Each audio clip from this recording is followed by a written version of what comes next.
Semiconductors have become the invisible foundation of modern life. From smartphones to cloud servers, from automobiles to medical devices, everything depends on them.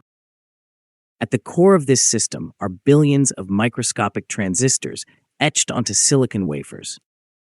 The smaller these transistors become, the more powerful and energy-efficient devices can be. However, shrinking these components is not simple. It requires extremely advanced manufacturing technologies. Among these technologies, lithography stands out as the most critical. It uses light at wavelengths far shorter than what the human eye can see. Altitude Addicts brings you this deep dive into one of the most complex technological races of our time: the global battle to master advanced chip manufacturing. For decades, China has invested heavily in building a self-sufficient semiconductor ecosystem. The goal has been long-term technological independence. Through state support and private investment, progress has been rapid. Yet one major bottleneck remains. That bottleneck is advanced lithography. And to understand why, we need to look at how these machines actually work. Modern chip manufacturing relies on extreme ultraviolet lithography, often called EUV lithography. This process begins with a powerful carbon dioxide laser. It fires pulses at tiny droplets of molten tin. The first pulse flattens the droplet into a thin disk. The second pulse transforms it into plasma. This plasma reaches temperatures of hundreds of thousands of degrees. It emits light at a wavelength of 13.5 nanometers. This wavelength is far shorter than visible light. It allows the creation of extremely small transistor features. This process repeats tens of thousands of times every second, generating a stable light source. But generating light is only the beginning. The real challenge lies in controlling it. Traditional lenses cannot be used with EUV light. Instead, engineers rely on special mirrors. These mirrors contain dozens of ultra-thin layers. Each layer is built with atomic precision.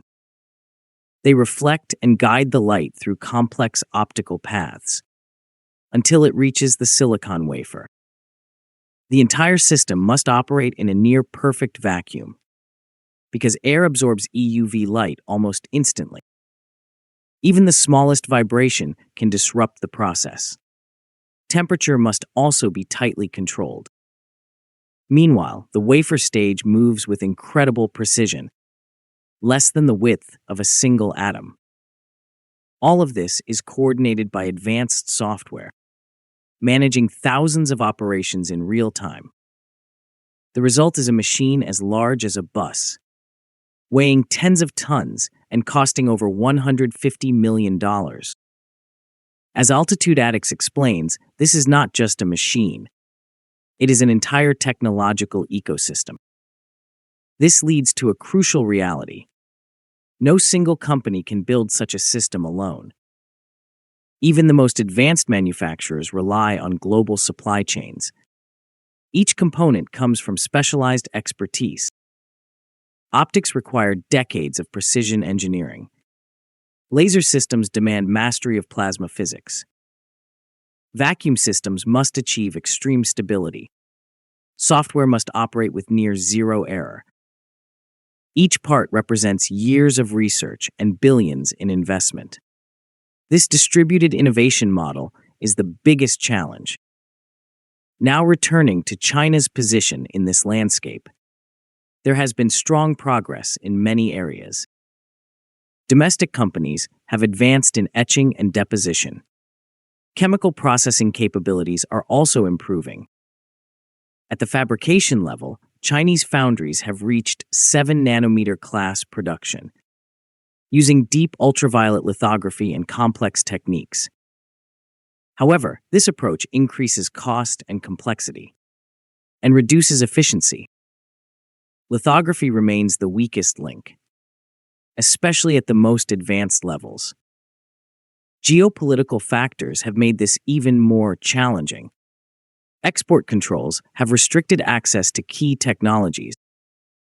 These restrictions go beyond machines. They include materials and critical components. Even partial supply chain gaps can slow progress. This creates significant constraints. In response, China has shifted strategy, focusing more on domestic development. Investment in mature nodes has increased, such as 28 nanometer and 45 nanometer processes. These chips remain essential for many industries, including automotive and industrial systems.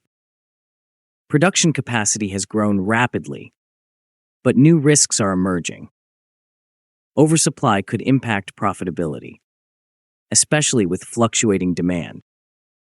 At the same time, localization efforts are accelerating. Domestic equipment is improving steadily. Lithography development is also underway, though major challenges remain. Key difficulties include light sources and optics. These are among the hardest technologies to master. Another issue is industry fragmentation. Multiple companies often work in parallel. This can lead to duplication of effort and gaps in integration. Stronger coordination is increasingly needed to build a fully unified ecosystem. Looking ahead, the long-term outlook remains strong. Investment in research and talent continues. Domestic capabilities are steadily improving across multiple segments. However, EUV development will take time. The complexity is simply too high. As Altitude Addicts observes, this is a long game, not a short-term race. China's semiconductor journey reflects both progress and limitation, strength in mature nodes and growing resilience, but also dependence in advanced lithography and the need for deeper integration. The coming years will be decisive. Technological breakthroughs could reshape the industry. Until then, the competition continues, not just for smaller transistors, but for true technological independence. If you liked the video, please subscribe, share, and like. Also, please take the membership of the channel to encourage us.